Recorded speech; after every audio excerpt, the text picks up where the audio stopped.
Hello, my beloved viewers. I am a most unknown, humble, and ordinary inhabitant of this planet. My name is Kalyan Kumar Chakrabarti. The dwellers of this planet are now going through an era replete with numerous woes, problems, and distresses. Bottlenecks are there aplenty. Scene 1. Unemployment is now highest in the last 45 years in India. Scene 2. The July, August, September 2019 quarter GDP rate in India is 4.5%. It is the slowest quarterly growth since 2013. Scene 3. Rural well stocked shops in India are witnessing 40% dip in sales this year. Scene 4.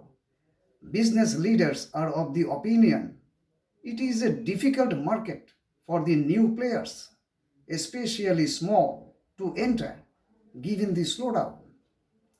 Scene 5. According to Nielsen, this year the third quarter growth in rural India has witnessed a southward trend to 5% from 20% in the corresponding quarter. Since I am an Indian, I have presented some glam snapshots from this country. I am talking about the ongoing economic slowdown that has engulfed and reigning all over the globe today. Certainly, it is one of the most excruciating perils the mankind is suffering from nowadays. There have even been instances of economic growth hovering through the negative firmament as well. This economic slowdown may well be clasped by slippage or culminate into recession of severe dimension if earnest, adequate, and benevolent steps are not taken immediately. Besides the fall of Lehman Brothers in 2008 and the subsequent fallouts thereof, there are many more contributors to today's slowdown. Man is a social being, so cannot and should not remain oblivious to the prevailing hardships. Eminent economists, planners, and thinkers all over the world are splitting their hairs, burning midnight oil in search of the solution. How to wriggle out of this all pervasive mess? Talks of universal basic income, UBI, are also there. Such a situation calls for the importance and need of out of the box thinking and its proper implementation as well. Such a backdrop heralds an age of new mindset that has the courage to take in its stride for embracing and applying a new thought process, going beyond and setting aside age old, conventional, and traditional way of doing things. In the affairs of the universe, save and accept the wish of the Almighty. Nothing is final, nothing is eternal, nothing is the ultimate. Arrangements, systems, conventions, practices, laws, rules, and regulations are tailored for and by the mortal humans to suit their own requirements. They remain in vogue as long as they serve their purposes, as long as they are useful. Usefulness or utility over every system can be abandoned. Our greatest poet, philosopher, seer, Gurudev Rabindranath Tagore said, তারপরে হায় ফেলে দিও ফুল যদি সে ফুল শুকায়. Translation, discard the flower if it gets dried. When we can see any prevalent system runs out of its steam and is no more workable, we must root for suitable alternative for the well-being of the common man. In this mortal world, barring the Creator, only man can do anything and everything, since it is the human brain that is the breeding ground of new ideas. By dint of this very brain, only man can dream, only man can imagine, only he is capable of asserting. The Chancellor and the maker of post-World War II erstwhile West Germany, that is Federal Republic of Germany, Konrad Adenauer, was a great votary and admirer of imagination. The history of human civilization is that of overtaking and conquering adversity first by coping with the situation and then converting it into opportunity for creating conducive atmosphere by waging war against adversity resolutely. And thus, disadvantage turns into advantage. Man is the architect and engineer of translating adverse tide into his favor, winning the wind away off the sails of adversity. Human resource is the best asset. If this asset is not nurtured and maintained properly, this very asset has the potentiality to transform itself into the worst liability. When the common man has got the ability to spend money for his family's welfare, he tends to consume. More the consumption, bigger the production, and healthier the economy. So, consumption is the cynosure of economic development. However, it will not be out of place to mention here our most beloved and revered His Holiness Pope Francis's benign advice against overdose of consumerism. We should be mindful of the Holy Papal Sermon in this regard.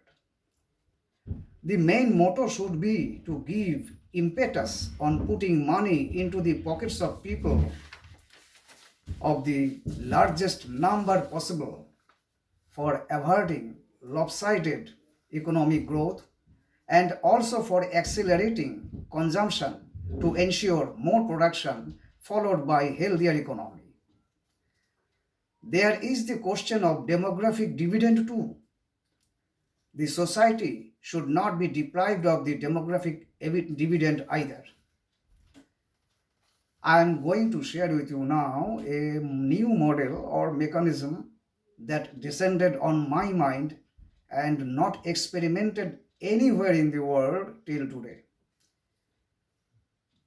I think this model or mechanism has the potentiality to do wonder to prove its mettle and workability as one of the remedies for alleviating the ongoing economic slump, since there is no single panacea to weed out present economic distress. Equitable distribution of available wealth as far as possible can go a long way in this regard. My proposed prescription may not appear quite palatable at first sight. However, at a juncture when pangs of a disease are unbearable, the use of a bitter pill or two relieves and soothes the body and mind. This mechanism or system is not country specific. Rather, it can be introduced and implemented in any country of the world after working out necessary modalities, taking respective ground situations into account. Unemployment or lack of adequate jobs is a burning problem almost across the globe. Overnight creation of sufficient new jobs for all is impossible. Even if it becomes a reality, it is likely to be a long haul, during which period problems are sure to grow manifold. So, why don't we try an altogether untraversed and unexperimented route for providing maximum number of jobs possible, for generating and ensuring employment for more and more people living in utter despair, endless darkness, and destructive hopelessness eating into their liveliness and morality? Yes, I am for introduction of shift system in offices, business establishments, etc., as this system is the norm in factories or workshops, with existing salary being halved for ensuring many benefits. Number one, almost double employment. Number two, social benefit of various types. Number three, enhancement of work culture. Number four, infusion of new blood into the workforce.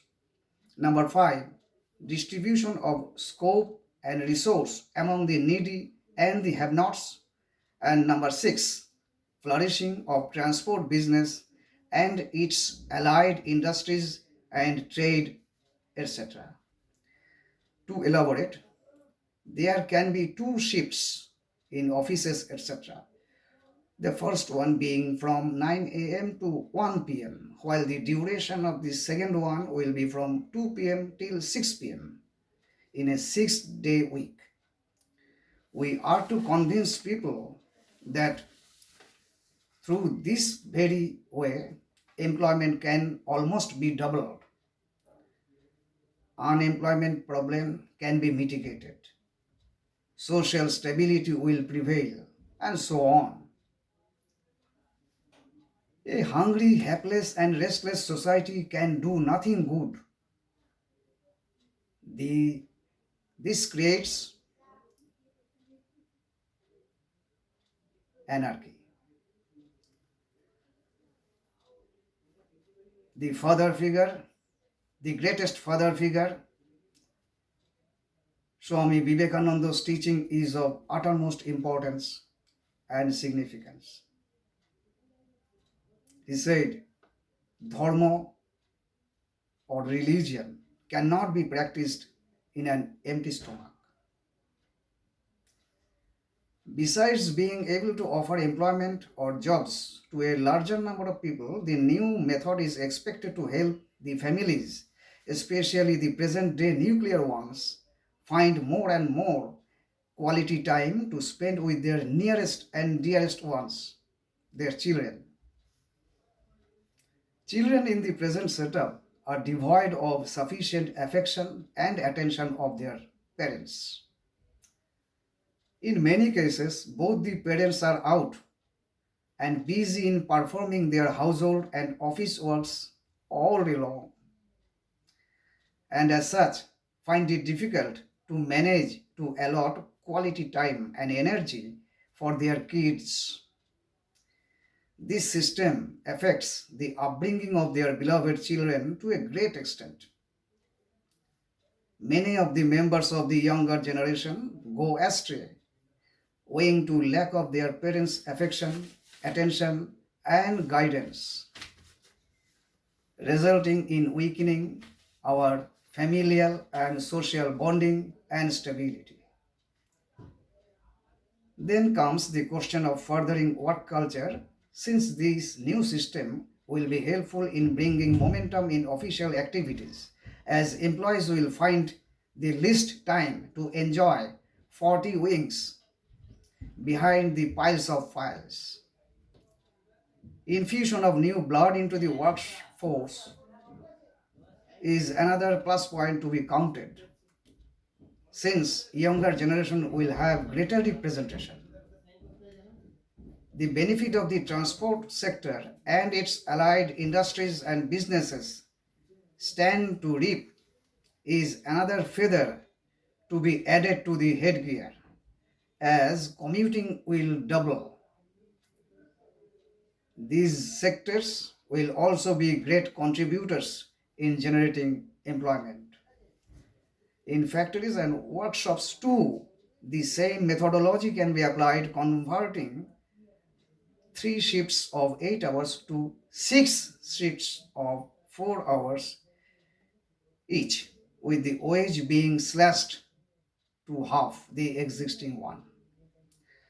Perform or perish should be the guiding mantra everywhere. Exemplary punitive actions must be taken against inefficient, delinquent employees of any rank or designation to ensure productivity, discipline, and development with the sole aim for social benefit. For further infusion of new blood into the workforce, there is a need to reduce the retirement age as well. By trimming the retirement age, the younger population can have a better chance to be employed. This is more pertinent in a young nation like India for ensuring demographic dividend.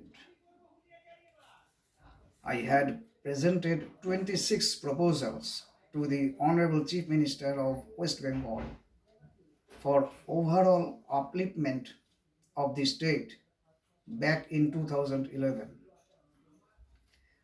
This model was one among those 26 proposals. I am yet to know whether this proposal has been accepted or not. However, the retirement age reduction aspect was not mentioned in that document. My instant exercise is a part of my endeavor to bring my proposed model or mechanism before the international community for the benefit of the common man throughout the world. This much today. I will be back with you again with more and more new, unique, and out of the box ideas to share with you for the welfare of the humankind. I hope to be with you on the much talked about universal basic income UBI topic soon. I'll await most eagerly your call and response. Your feedbacks are welcome. My phone number is plus 918777311666. Thank you all. See you again.